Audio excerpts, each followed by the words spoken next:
یہ جنت سے متعلق ہے کہ اللہ تبارک و تعالیٰ فرماتے ہیں کہ دیکھو میرے بہن بھائیوں، میرے عزیزوں، میرے بچوں بچیوں، دنیا آئیڈیل ہوم نہیں، دنیا آئیڈیل لائف نہیں، یہ پیپر ہو رہا ہے سب کا، کسی نہ کسی شکل میں ہم سب اللہ کو امتحان دے رہے ہیں، اور پھر ایک دن یہ پیپر چھن جائے گا۔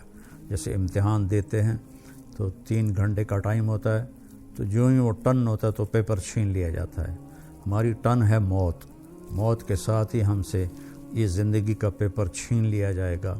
جو اس پہ لکھا ہے وہ اللہ کہے گا اقرأ کتابک کفیٰ بنفسک اليوم علیک حسیبا، میرا بندہ یہ پڑھ لے پیپر اپنا، یہ سب کچھ تیرا اپنا کیا ہوا ہے، اور تیرا اللہ حساب کرنا بہت جانتا ہے۔ کچھ خوش قسمت ہوں گے جن کے پیپر اچھے ہوں گے، وہ جنت میں جائیں گے، کچھ بدقسمت ہوں گے جن کے پیپر برے ہوں گے، وہ جہنم میں جائیں گے۔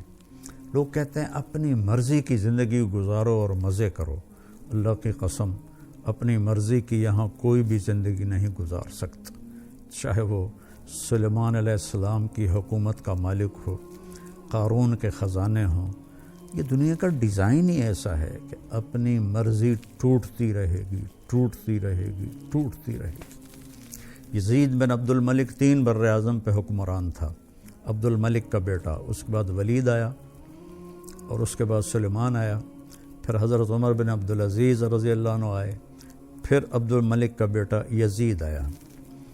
تو وہ ایک دن کہنے لگا کون کہتا ہے کہ بادشاہوں کی زندگی مزے کی نہیں ہوتی اور وہ اپنی مرضی کی زندگی گزار نہیں سکتے؟ میں آج کا دن مزے سے گزاروں گا اور اپنی مرضی سے گزاروں گا، اور حکم دیا کہ محل کے دروازے سب بند کر دو اور مجھے کوئی خبر نہ سنائی جائے، حکومت کی، بغاوت کی، کسی چیز کی مجھے کوئی خبر نہ سنائی جائے۔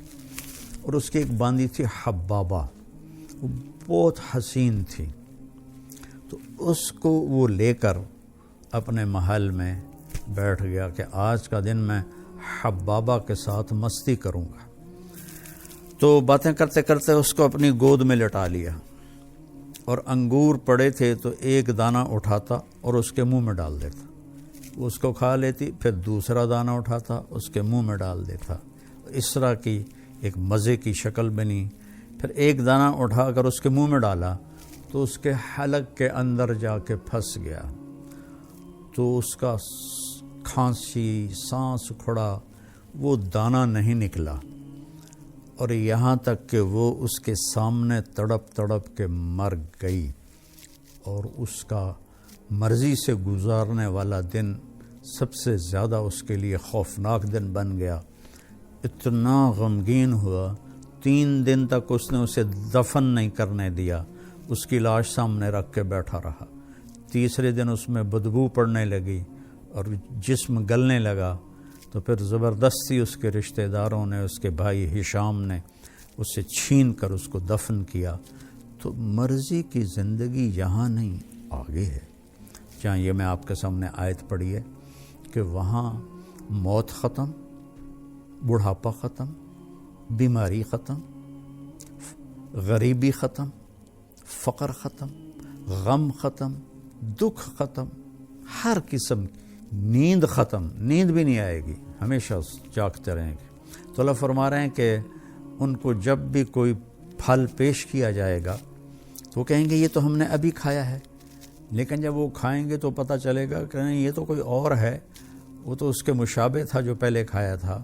تو اس پر میں آپ کو حدیث سے وضاحت کرتا ہوں کہ حدیث شریف میں اس آیت کے ذیل میں ابن القیم رحمہ اللہ نے ایک حدیث لکھی ہے کہ جنتی بیٹھے ہوں گے میاں بیوی سارے تختوں پر، تو دروازے پر دستک ہوگی اور ایک فرشتہ، نوکر دروازہ کھولے گا تو ایک فرشتہ کھڑا ہوگا تھال لے کر، اور تھال کے اوپر ایسے کپڑا ہوگا، وہ کہے گا اپنے مالک سے اجازت دو، مجھے اللہ نے بھیجا ہے۔ تو اللہ کی طرف سے آیا ہوا بھی جنتی سے اجازت لے کے اندر داخل ہوگا۔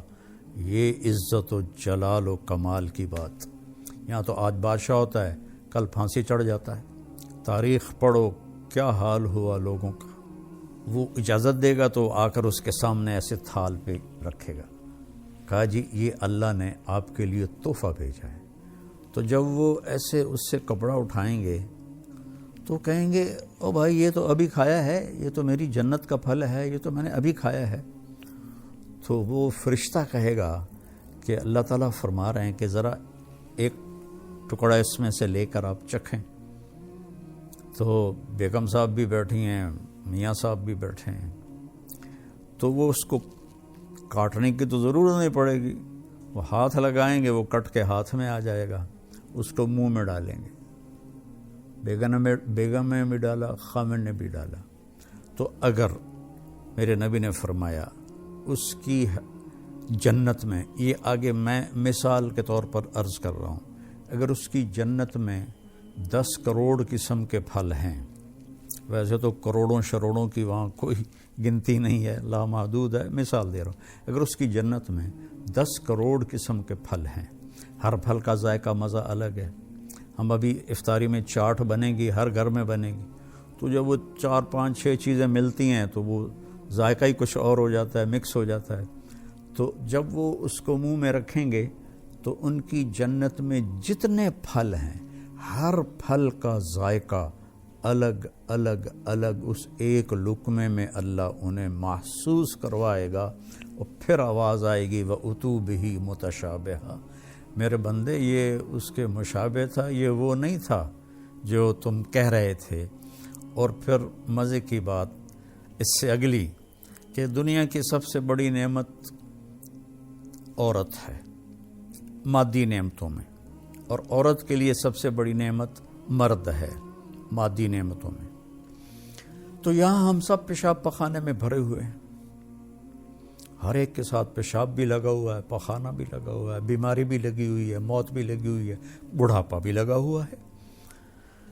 تو وَلَهُمْ فِيهَا أَزْوَاجٌ مُطَهَّرَةٌ, تمہاری بیویاں ہوں گی پاکیزہ, نہ وہاں کوئی حمل ہوگا اور نہ وہاں کوئی ولادت ہوگی, اور نہ بڑھاپا آئے گا, نہ رنگ بدلے گا, نہ روپ بدلے گا, نہ جوانی ڈھلے گی, نہ غم سے پریشانی آئے گی, نہ ڈپریشن ہوگا, نہ انزائٹی ہوگی.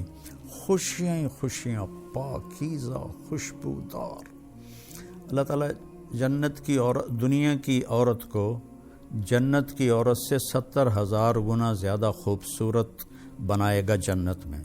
اور جنت کی حور کا حسن بتا دوں کہ یہ دیکھیں, یہ میری یہ انگلی کا یہ اس کو فنگر ٹپ کہتے ہیں, فنگر ٹپ, اور عربی میں اس کو بنان کہتے ہیں, اردو میں پورا کہتے ہیں, کہ جنت کی حور کا یہ پورا اس طرح سورج کو دکھا دیا جائے, جیسے لائٹ میرے سامنے ہے, اس طرح دکھا دیا جائے تو سورج اس کی انگلی کے پورے کے نور کے سامنے غائب ہو جائے گا, جیسے سورج کے سامنے ستارے غائب ہو جاتے ہیں.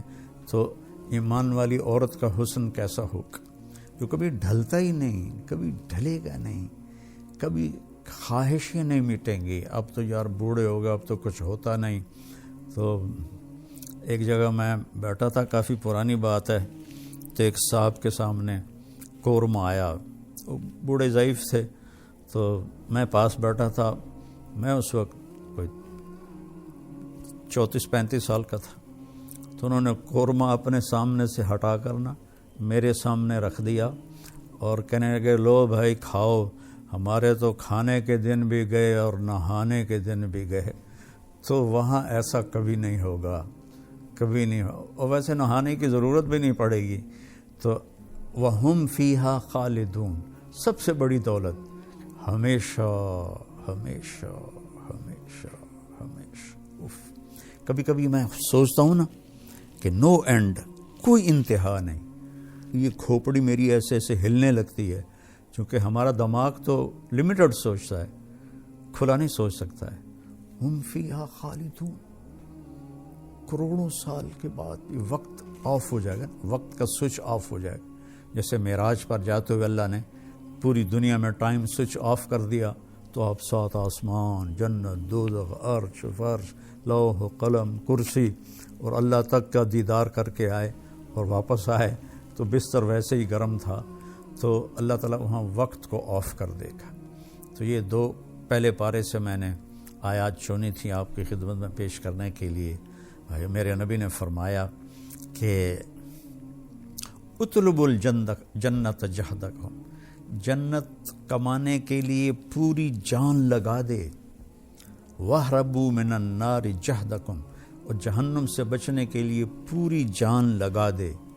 دنیا کے لیے نہیں کہا کہ پوری جان لگا دے، کہ جنت کے لیے کہا پوری جان لگا دے۔ اللہ تعالیٰ نے جب دنیا کے لیے فرمایا تو کہا فَانْتَشِرُوا فِي الْأَرْضِ، جاؤ زمین میں جاؤ میرا رزق تلاش کرو۔ نماز کے لیے فرمایا فَاسْعُوا إِلَىٰ ذِكْرِ اللَّهِ، نماز کے لیے تیزی سے آؤ، تیزی سے آؤ، بھاگ کے آؤ نماز کے لیے۔ جنت کے لیے فرمایا سارعوا إِلَىٰ مَغْفِرَةٍ مِّن رَبِّكُمْ وَجَنَّةٍ عَرْضُهَا السَّمَاوَاتُ وَالْأَرْضِ، کہ جنت کے حاصل کرنے کے لیے اور میری بخشش حاصل کرنے کے لیے ایک دوسرے سے مقابلہ کرو، اور مقابلے کی دوڑ لگاؤ، جیسے کہ ٹریک پر دوڑ لگائی جاتی۔ ایک دوڑ لگا رہے تو لوگ باغ میں، جس کو جاگنگ کہتے ہیں، کوئی آگے نکل گیا کوئی پیچھے رہ گیا، وہ اپنی چال چلتا ہے۔ یہاں اللہ کہہ رہا ہے نہیں، دوڑو، ایک دوسرے سے آگے نکلو، ایک دوسرے سے آگے نکلو۔ اور پھر جب اللہ نے کہا میری طرف آؤ تو سب سے طاقتور استعمال کیا فَفِرُّوا إِلَى اللَّهِ، سرپٹ بھاگو، سرپٹ بھاگو اپنے اللہ کی طرف۔ اور فرار اس دوڑنے کو کہتے ہیں جس میں کسی چیز سے ڈر کے آدمی بھاگ رہا ہو تو اس کی رفتار تیز ہو جاتی ہے۔ تو اللہ تعالیٰ کہتا ہے میرے سوا ہر چیز تمہارے لیے مصیبت ہی ہے، ان سب سے جان چھڑا کے بھاگو اللہ کی طرف۔